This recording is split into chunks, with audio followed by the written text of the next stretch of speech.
जादुई लिपस्टिक की चक्की। एक गांव में राजकुमार नाम का एक आदमी अपनी पत्नी पुष्पा और बेटी पीहू के साथ रहता था।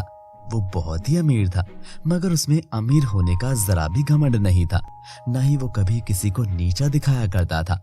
राजकुमार के घर पर जो कोई भी भिखारी आता, वो कभी खाली हाथ नहीं जाता और राजकुमार उसे भरपेट भोजन जरूर करवाता था। राजकुमार की पत्नी पुष्पा अपने पति के इसी व्यवहार से बहुत दुखी थी।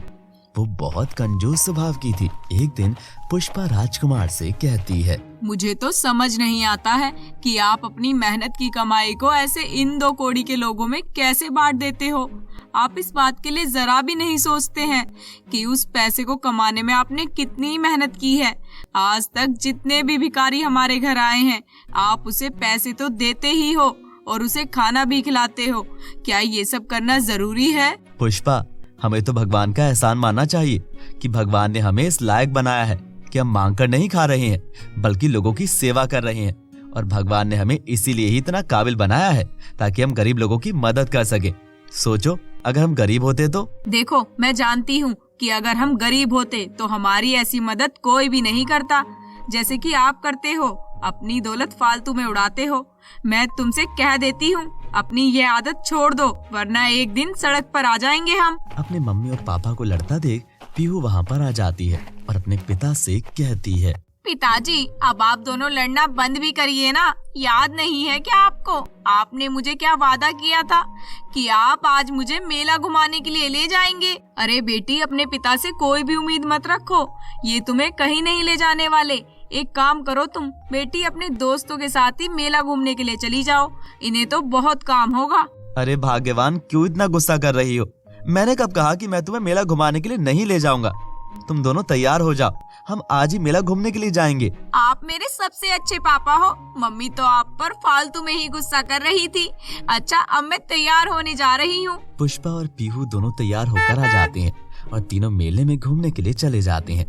मेले में घूमकर तीनों बहुत खुश होते हैं और बहुत ही मस्ती भी करते हैं, झूले झूलते हैं और तरह तरह की मिठाइयाँ भी खाते हैं। पुष्पा और पीहू बेटा, क्या तुम्हें कुछ और खाना है? अगर खाना है तो मुझे बता दो, मैं तुम्हारे लिए अभी लेकर आ जाऊंगा। हाँ पापा, मुझे टिक्की खानी है और बर्गर भी। मेरे लिए भी टिक्की ही ले आना। ठीक है, तुम दोनों यहीं पर बैठो, मैं अभी तुम्हारे लिए टिक्की, जलेबी और बर्गर लेकर आता हूँ। ऐसा कहकर राजकुमार टिक्की लेने के लिए चला जाता है।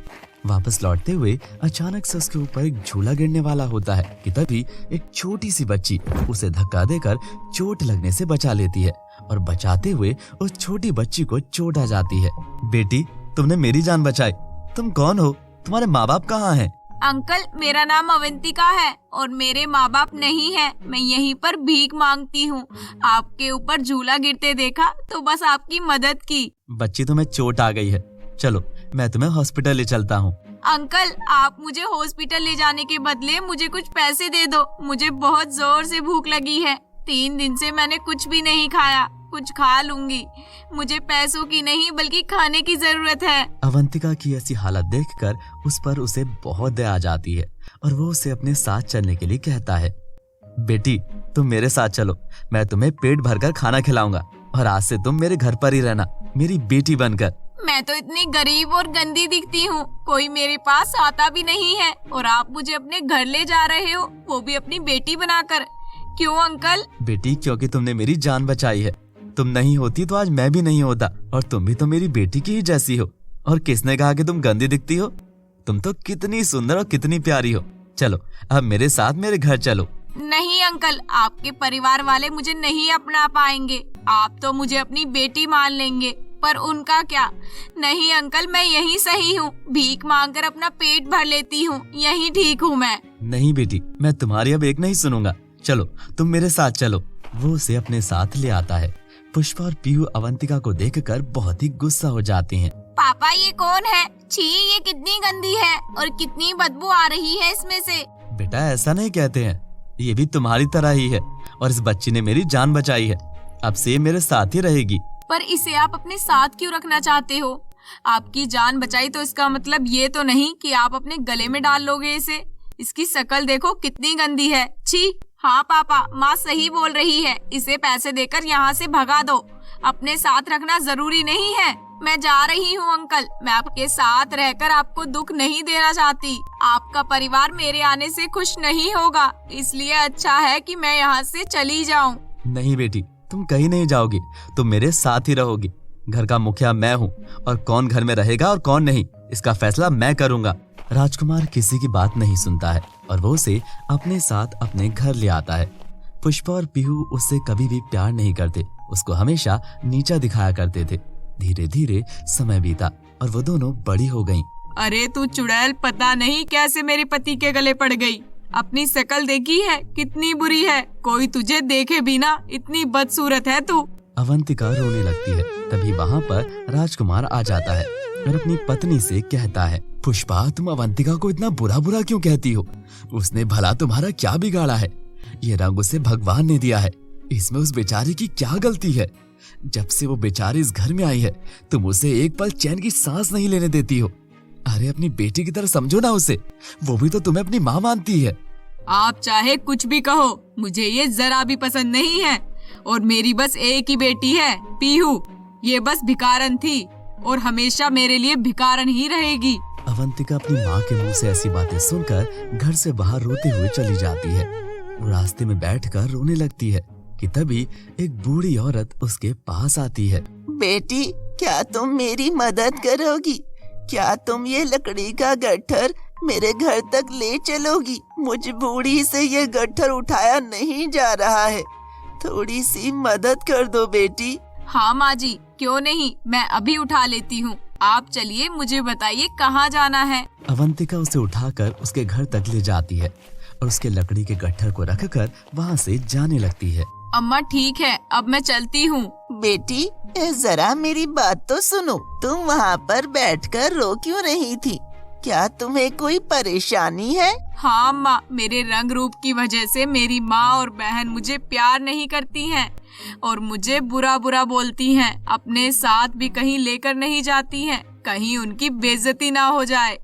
बस पापा ही मुझे प्यार करते हैं। मैं क्या करूँ जिससे वो खुश हो जाएं? बेटी, ऐसी बात है तो मैं तुम्हें ये जादुई चक्की देती हूँ। तुम उसे 2 बार घुमाओगी तो एक जादुई लिपस्टिक बाहर आएगी, जिसको लगाकर तुम बिल्कुल एक परी जैसी दिखने लगोगी। तुम्हारी काया पलट हो जाएगी। ये लो मेरी बच्ची। सच में अम्मा, मैं सुंदर हो जाऊंगी। आपका बहुत बहुत शुक्रिया। हाँ बेटी, मगर उसे कभी अपनी माँ और बहन के हाथ मत लगने देना, वरना बहुत बुरा होगा। ठीक है अम्मा। ऐसे कहकर अवंतिका उस चक्की को अपने घर ले आती है और उसे 2 बार घुमाती है और उसमें से एक जादुई लिपस्टिक बाहर निकल कर आती है। अरे वाह, इसमें से तो सच में एक लिपस्टिक निकली है। इसे लगा कर देखती हूँ। अवंतिका उस जादुई लिपस्टिक को लगाती है। उसे लगाते ही वो परी जैसी सुंदर हो जाती है। उसका रंग गोरा हो जाता है। जब उसे पुष्पा और पीहू देखती हैं, तो वो बस देखती ही रह जाती हैं कि अवंतिका इतनी सुंदर कैसे हो गई। माँ, अब तो मैं सुंदर हो गई हूँ ना, अब तो आप मुझे अपनी बेटी मानोगी ना? अवंतिका, तू इतनी सुंदर कैसे हो गई? तू तो बहुत काली थी ना, फिर ये जादू कैसे हुआ? माँ, मेरे पास एक जादुई लिपस्टिक है, उसकी मदद से मैं इतनी सुंदर हो गई हूँ। वो मुझे एक अम्मा ने दी थी। पीहू अपनी माँ के कान में कहती है, माँ, इससे वो लिपस्टिक ले लो, हम दोनों उसे लगाकर और भी सुंदर हो जाएंगे। सोचो, हम तो पहले से ही इतने सुंदर हैं, अगर उसे लगाया तो। सोचो माँ, सोचो। अवंतिका, ला वो लिपस्टिक मुझे दे दे, मैं भी देखूंगी उसको। नहीं माँ, मैं वो लिपस्टिक आपको नहीं दे सकती, वरना बहुत बुरा हो सकता है, मुझे उन अम्मा ने कहा था। अच्छा, तो तू उसका अकेले ही फायदा उठाना चाहती है? मुझे वो लिपस्टिक दे दे, वरना मैं तेरा क्या हाल करूंगी, तू सोच भी नहीं सकती। चल, ला कर दे। अपनी माँ की जिद के आगे वो हार जाती है और उन्हें जादुई चक्की की लिपस्टिक दे देती है। लिपस्टिक लगाते ही वो दोनों बहुत ही खूबसूरत हो जाती हैं और रोने लगती हैं। हे भगवान, ये क्या हो गया मेरे रंग को? ये क्या हो गया? मैं तो एकदम गोरी थी, इतनी काली कैसे हो गई? माँ, मैं पहले ही अच्छी थी, अब तो मैं बहुत बदसूरत हो गई हूँ। तुमसे तो अवंतिका ने पहले ही कहा था, मगर तुमने उसकी बात ही नहीं सुनी। अब भुगतो।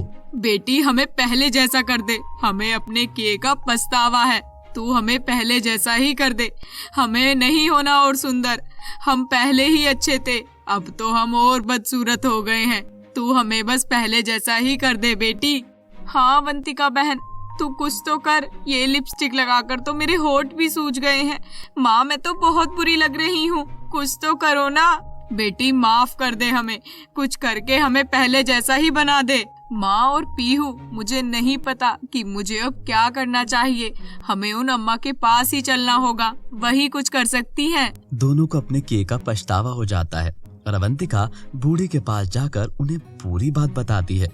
बुढ़िया कहती है, बेटी मैंने तुझे मना किया था ना कि इसके बारे में किसी को नहीं बताना, फिर भी तूने बताया, इसीलिए ये सब हुआ है। तू ऐसा करना, उस चक्की को 4 बार घुमाना, इसमें से एक और जादुई लिपस्टिक निकलेगी जिसको लगाकर तुम दोनों पहले जैसी हो जाओगी। माफ करना अम्मा, लेकिन मैं छुपा नहीं पाई। ठीक है बेटी, पर अब तुझे जो मैंने बताया तू वही कर। चल बेटी, जल्दी से वो जादुई लिपस्टिक की चक्की चला ताकि हम पहले जैसे हो सके। अवंतिका फिर से वो चक्की चलाती है और उसे 4 बार घुमाती है और उसमें से एक जादुई लिपस्टिक बाहर निकल कर आती है, जिसे वो अपनी माँ और बहन को दे देती है। ये लो, आप दोनों इसे लगा लो, आप पहले जैसी हो जाओगी। ला दे बेटी, ले पीहू लगा ले। लाओ माँ दो। जिसे लगाकर वो दोनों पहले जैसी हो जाती हैं। हे भगवान, तेरा लाख लाख शुक्रिया, मैं पहले जैसी हो गई। माँ मैं भी पहले जैसी हो गई। अवंतिका हमें माफ कर दे, हमने तेरे साथ बहुत बुरा किया, फिर भी तूने हमारी मदद की। हाँ बेटी, मैं भी तेरी गुनहगार हूँ। पहले तूने मेरे पति की जान बचाई, फिर भी मैंने तुझे वो प्यार नहीं दिया जिसकी तू हकदार थी। हमें माफ कर दे बेटी। आज जाकर मेरा परिवार पूरा हुआ है, मैं बहुत खुश हूँ। हे भगवान, आज तूने मेरी सारी तमन्ना पूरी कर दी, अब मुझे किसी चीज की चाहत नहीं है। पुष्पा और पीहू अवंतिका को गले लगा लेती हैं। पापा, मैं अपने ही जैसी कुछ लड़कियों की मदद करना चाहती हूँ। हाँ क्यों नहीं बेटी, ये तो बहुत ही नेक ख्याल है। अवंतिका उस जादुई चक्की से अपनी जैसी कई और लड़कियों की मदद करती है और जादुई लिपस्टिक गरीब लड़कियों में बांटती है। लड़कियां भी लिपस्टिक पाकर बहुत खुश हो जाती हैं और अवंतिका को बहुत दुआएं देती हैं। ऐसी ही और वीडियोस के लिए हमारे चैनल को सब्सक्राइब करें और बेल आइकन दबाना ना भूलें